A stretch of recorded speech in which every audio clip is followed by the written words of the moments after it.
بعدما أنهى ديربي العاصمة بالتعادل دون أهداف مع مولودية الجزائر في مباراة مؤجلة عن الجولة 11، مواجهة شهدت أجواء رائعة في المدرجات عكس أرضية الميدان.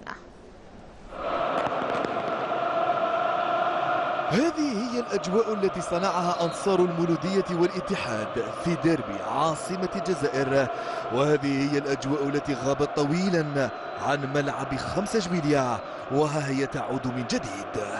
المواجهة انطلقت في المدرجات بين الجماهير قبل أن ينتقل المشهد إلى الفريقين، أما حوار المدربين مزيان إغيل وميلود حمدي فترجمه المدافع زغدان من مخالفة مباشرة كادت تباغت الحارس منصوري.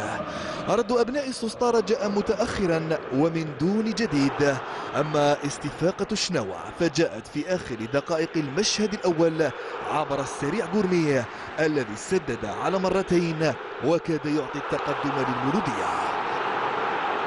جماهير الاتحاد لم تستسلم وواصلت دعم فريقها في الشوط الثاني، وهي تمني النفس بهدف للتقدم في النتيجة، فجاءت أولى المحاولات عبر مختار بن موسى بيسارية قوية تكفل القائم بردها بدلا من شوشي.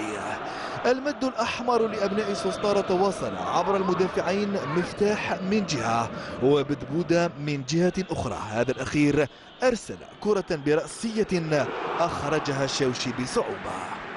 الديربي العاصمي انتهى بلا غالب أو مغلوب، لكن ما صنعته الجماهير من أجواء احتفالية كبيرة كان أكبر بكثير من مستوى وأداء اللاعبين.